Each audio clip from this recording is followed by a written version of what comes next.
You know, when sometimes somebody asks you a question and you're like just lazy to answer it. You just don't want to think about the answer. Well, it's okay. Okay. All right. Well, then we'll bring it up. So, who are you? So my name is Irene. I'm 30 years old. I come from Spain, and I play for Bad Monkey Gaming. So, where in Spain are you from? I'm from a kind of small city between Madrid and Valencia. What's the name of the city? Albacete. Alright, so how was it growing up there? Because did you grow up there? Or Yeah. Yeah? Yeah. It was. I liked it a lot. It's a. I wouldn't say it's a small city compared to the cities here in Sweden. It's like 200,000 people, but in Spain it would be considered small, which is good. I've lived in big cities such as Madrid and London, and I would rather live in a small city such as this one. You would? Mm-hmm. Is that because it's a bit more quiet? Is it because there's less people all over the place? You feel like you know more? It's less stress every day. I mean, living in a big city, you have to take the tube every day. It's so stressy. In small cities where you can walk everywhere, I mean, I just feel like it's better. The rhythm is better. So you grew up there your whole life, but then you actually traveled. So you've done like London, you've done Madrid. Yeah. London for school, or? Yeah, I studied in both Madrid and London. I studied there. So growing up, like, do you have any brothers and sisters? One brother. One brother? Who's the one who introduced me to Counter-Strike. Ah, okay. Of course. Of course. Typical Yeah. female answer.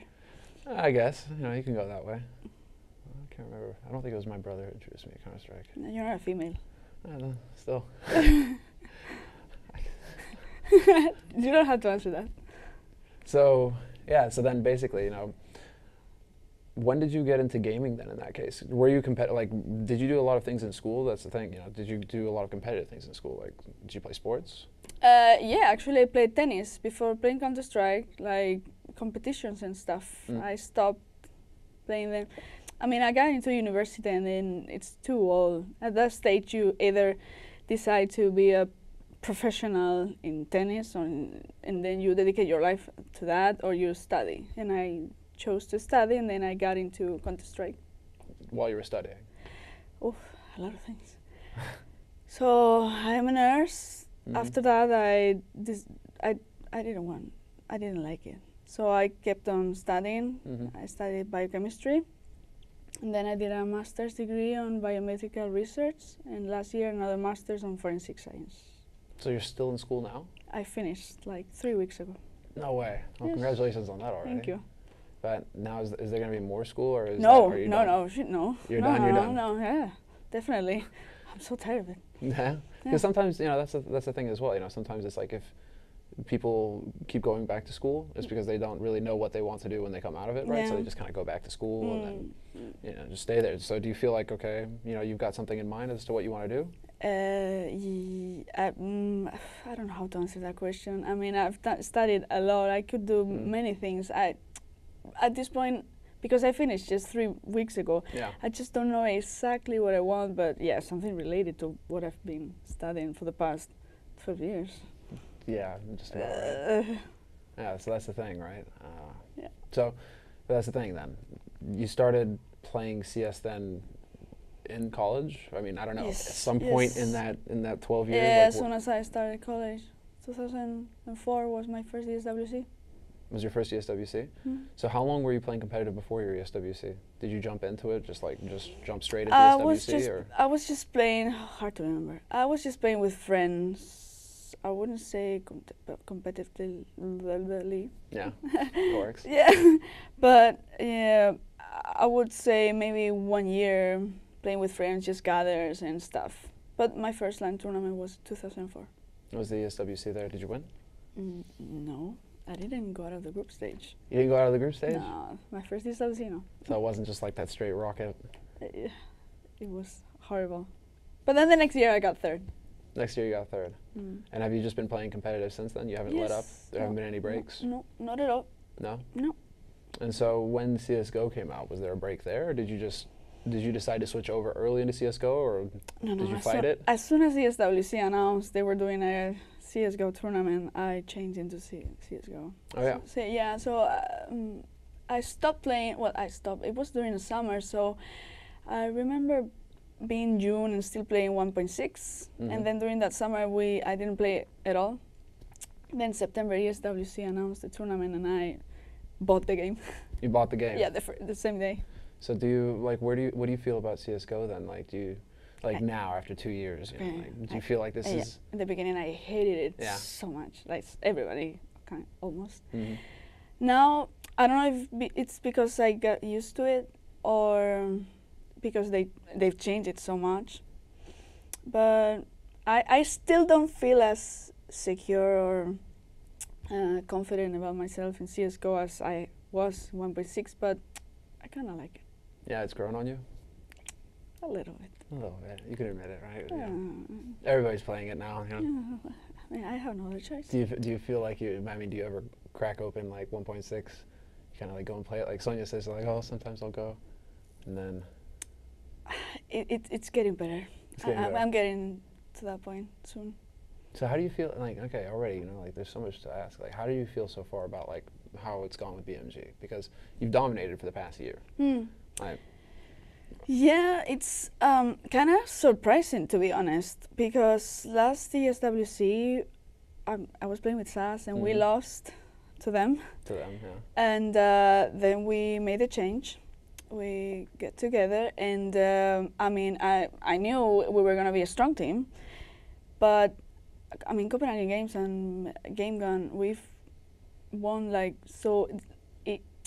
I don't want to say easily, but compared to the other years, it was much easier. It's not like we did something. It's not like we played so much compared to other female teams, but I don't know. The results are pretty good. Well, that's another question basically. Is like, you know, do you feel like you put more time into the game right now than other female teams? Not all. Not all. Not all. I mean, not all. We don't play as a team more often than other female teams. I think it's quite regular, quite the same. But then some of us play more than others. Than others. I have nothing to do since 3 weeks ago, so weeks, I've been playing like 24 hours. Well, like then, yeah, that was you know, it's like your average day. You know, what does it look like? The thing since you joined with BMG, say. Since you joined with BMG, like, what's your average day look like? Well, it was horrible because I was in college, finished this master the university. Yeah, and it was terrible. I had to wake up like, I don't know, 5:30, 6, go to school, come back home, rush home every day, play, and then die in bed. And then when I had a tournament, I had to wake up even earlier during the morning to just play some deathmatch because I didn't have time at all during the rest of the day to like play apart from the practice with the team. So it was hectic. Now it's all gone. So yeah, now it's like, okay, you can take a breath a little bit and just focus on CS. Yeah, definitely. So do you feel like you're just gonna sit and like play CS for the next few months? Is that your plan? Like, I don't know. I don't know. I haven't had time to think about it. I don't know. We will see how it goes. No, because ESWC is right around the corner. Yeah, it sounds like 2 days. 2 days. I know. I'm looking forward to it being back in Paris. Yeah, for the 10th, 11th time. 10th, 11th time? Yeah, I've played all the ESWCs. Every one? Yeah. Not the one I did in 2003, though. That was kind of like weird ESWC. But since 2004, all of them. Holy hell, that's like got to be one of the sickest streaks. And how many of them have you won? None! None. None. None. But I'm still here. Yeah. Do you feel like your odds are a bit better though with BMG? I'm the most stubborn person. What? Sorry. Do you feel like, you know, this year's the year with BMG? Do you feel like this is it? I don't want to jinx it. You don't want to jinx it? No. Even after Copenhagen and Games Goon, like you don't. I don't want to jinx it. Right. I mean, 2 years ago, we had such a hectic final. So. I don't want to jinx it. Seeing, like, the thing is, like, seeing as how you have such a huge history, basically, you know, compared to all of those years, how do you feel about the female scene right now in CS:GO? That's horrible. I don't like it at all. I feel like it's too little. Too little? Yeah, I don't know why, but I feel like CS:GO is improving, but there are not enough female players or teams out there. I just feel, I remember back in 1.6, ESWC had like, I don't know, 16 or even more teams. Right now it's only 8. Game Gone, we were only 6 teams over there with 8. It was an 8-team competition, but people didn't want to go. And the prize pool was even better than for this ESWC. Mm-hmm. I mean, I don't know, I don't feel good at all about female community right now. I just feel like, I don't know why, but girls are not as interested or motivated as they were before. Do you feel that it's because you're destroying them all, or is it because... No, not at all, not at all, not at all. You don't feel like you're responsible for just crushing all their hopes and dreams? No. Oh, don't take that on me. No. It's been like that. It's been like that since CSGO started. I mean, I don't see more teams playing than before. I don't know. So do you feel like now is the time for you to start moving more into the male teams? Well, it's like, it's like people are saying, oh, it's not even a male tournament, though. It's just like the bigger tournaments, because this is it. You just had an invite into Fragbite Masters. Has that changed how you've looked at things already? Just the fact that you've been able to start off in a group stage of a major tournament and compete versus teams like Titan and Mouse Sports? Absolutely. I mean, we talked about this months ago. No, it wasn't just after the invitation we got from Fragbite Masters. Yeah. We talked about this, like, okay, we don't feel like the female scene is interesting enough anymore. We just wanna, we really, really, really wanna be inside the, I don't wanna call it male scene, but yeah. No, just the CS scene as a whole. Yeah, CS scene as a whole, exactly. Do you feel like that's had a positive thing though, like the separation between the two? Of like, because it's never been like, this is just the male tournament and that's the female tournament. And, if the females want to come and play in the male tournament, sorry, it's like no girls allowed at the clubhouse, right? I mean, this is a hard question to answer because in my point of view, it's fun to play against girls because I'm a girl and, it's that feeling. But also, I like playing CSGO. I don't mind if I play it against you, against a girl. I just want to play it. I just want to win. And of course, it gotta feel bad for all the boys who are good players, but still they cannot compete in this level just because of that. But we have to remember also that this is not. We only have 3 tournaments per year, female tournaments, only 3. One is ESWC, but the prize money is not even as good as the boys and. I don't know, and they also got to think that some of us, like we do, we just want to play against, we want to be in the, as you said, CSGO scene, not just, we just want to be called a female team. Of course we are female, but we want to play against boys, but it's really, really, really hard for us because, first of all, it's hard to improve when no one wants to practice against you. Mm-hmm. That's a huge point. I mean, in order to prove you gotta play against good people, you gotta lose and lose and lose, and then suddenly you start like improving and maybe win. But if you cannot play against those people, how are you gonna improve? And we've been banned for years in those kind of prac groups and stuff. Mm-hmm. We got invited 2 weeks ago. I think thanks to the Fragbite Masters, and but yeah, I don't know. I can say if it's fair to separate females and males into tournaments.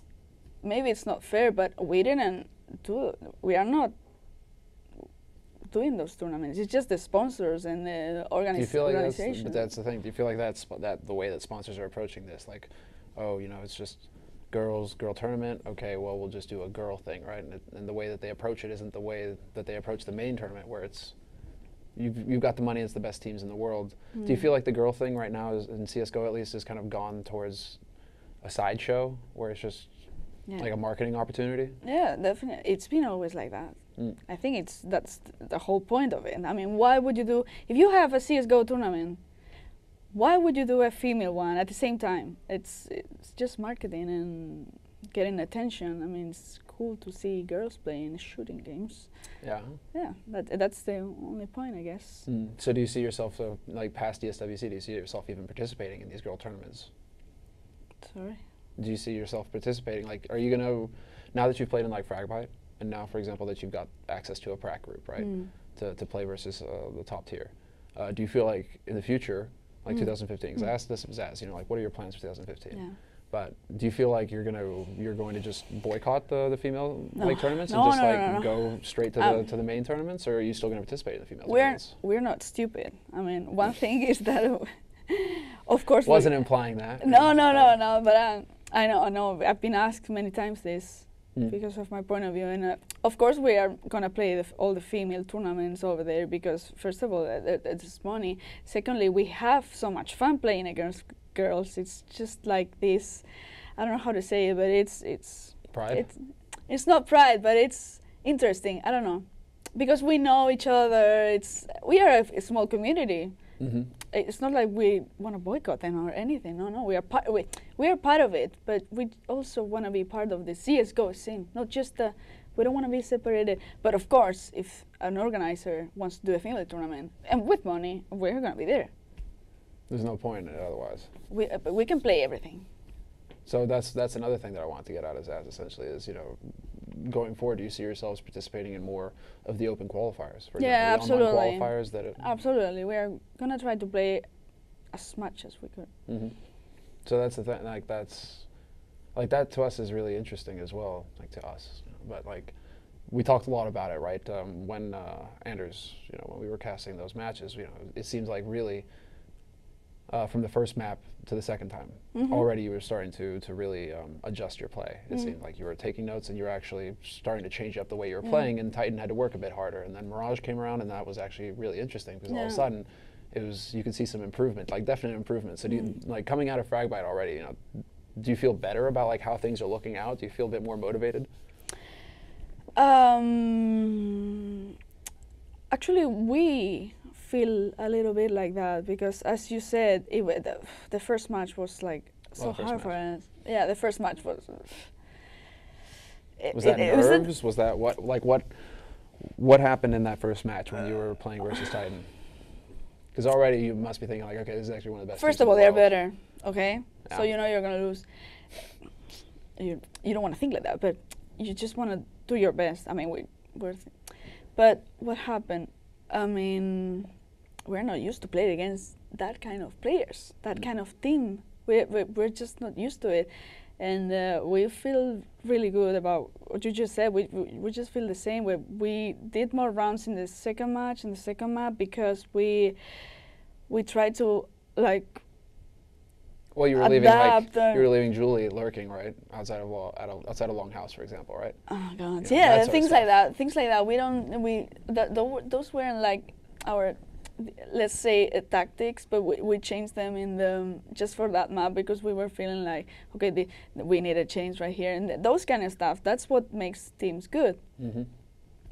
In being able to change the way you play, even though that's not the way you've practiced, because you have practice against teams that aren't playing like that. So being able to change that in the middle of the game, it's what makes the team good.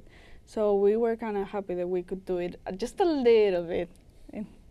Well, you could tell, that's the thing. Like you could tell right up on Dust 2.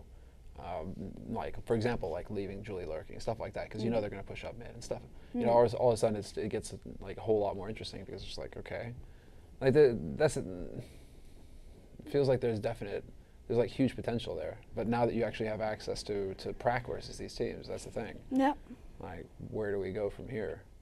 And that's the really interesting, which is why I bring up, you know, like the boycotting the female scene, for example. You know, maybe get the idea for sponsors to be like, okay, well, you know, this was cool while it lasted, but now, you know, let's go ahead and put all of our efforts into the one pot.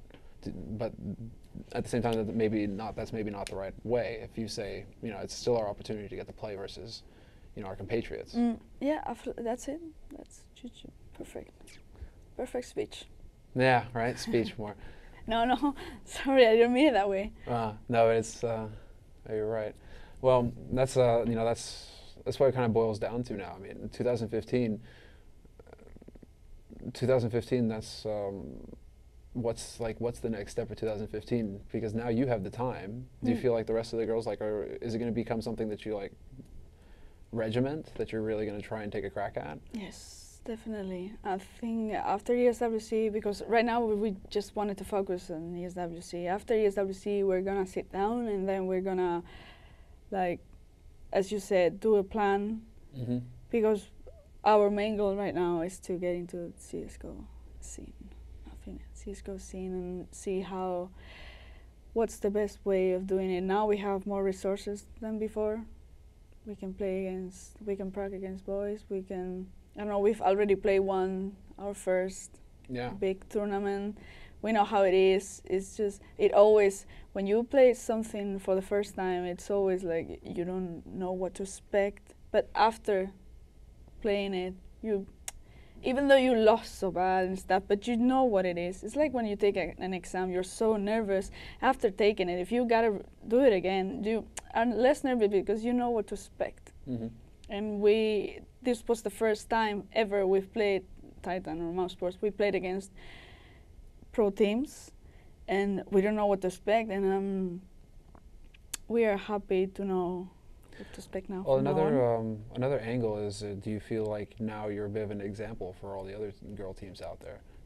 Has that thought ever crossed your mind that it's like, okay, we're setting an example here by showing, that we are going to play in these major tournaments and we are going to be able to like cross that line, like that line isn't there? I'm sure out there are some female, I don't know, I wouldn't say teams, but maybe more players than teams. Mm-hmm. Let's just say teams that would like to be like us in terms of playing against, introducing themselves into the CSGO scene. But maybe it's harder for them because of whatever reason. So maybe, I think so. I will be one of them. If I wasn't in Bad Monkey Gaming right now and I see a team like them playing Fragmite Masters, saying that they want to get into the CSGO scene, first thing I will do is try to play in that team. But if it's not possible, I will go for it. Yeah. So I think there are some girls or players out there that think like me, who are not in Bad Monkey Gaming, and maybe this could be a boost for them. I don't know. Well, where can people follow you? Where can they stay on top of the news and what you're doing? Me myself? You yourself. Oh God. Well, yeah, I'm the worst for that. I gotta admit, I still need to create like a fan page on Facebook. Mm-hmm. I still need to. Do you have a Twitter? I have a Twitter, but I haven't used it ever. I opened my account like 2004 or 5, something like that. You opened your Twitter account in 2005? Yeah, and I think I tweet once some year. Yeah. But I will do it. I promise. People keep on asking me this. Why aren't you doing it? I've been so busy. Seriously. So where can we find this 10-year-old Twitter account? Like, what's the name? Irene. You would say Irene. How do you pronounce it? I just say Irene CSGO. Yeah. Irene CSGO. There you go. Irene CSGO. Do you stream it all Twitch? I will. You will. I will. Is it going to be the same name? Promise. What? Is it going to be the same name there too? Yes. All right. Well, follow on Twitter then. Yes, and then that way we'll know when the Twitch stream goes live. I mean, do you have anything you'd like to say to everybody who's tuning into this? I would like to thank everybody. I mean, I'll start over again. You're allowed to retry. Yeah, no. I would like to thank, first of all, Bad Monkey Gaming and our sponsors, QPAD, for being so supportive this past month, and thanks to them for letting us be here at the bootcamp. It's been such a great time, and of course every people that supported us, Fragmite Masters and stuff, and are going to support us, the SWC. We will try not to disappoint them, and thanks to you for this interview. Thank you for taking part. Perfect.